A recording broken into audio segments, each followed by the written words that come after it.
Please subscribe to Face TV Africa and turn the notification on. Face TV Africa, ẹ jọ̀ọ́ ẹ subscribe hete. Face TV was Swoby.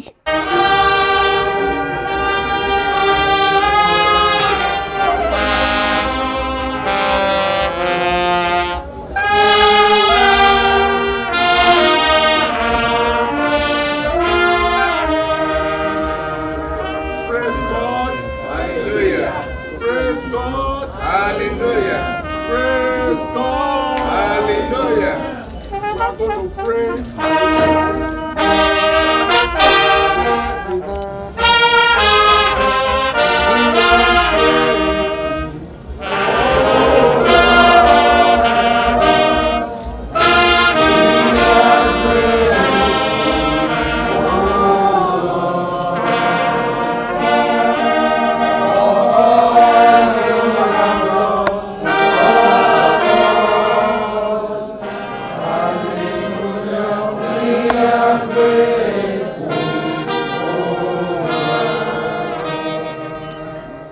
And so, Father, in the name of Jesus, our Father, our God, our Creator, the Almighty God, the only true God, the only wise God, the eternal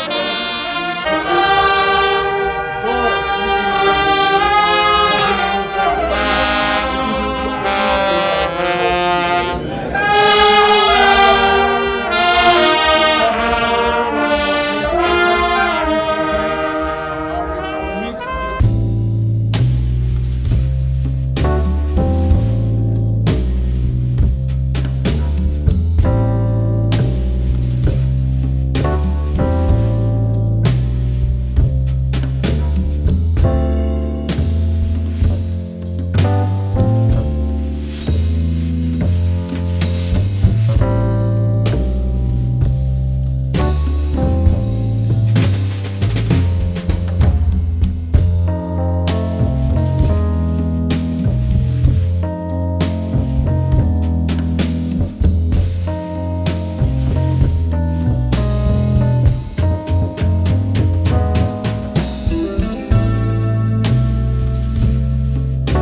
Please subscribe to Face TV Africa and turn the notification on.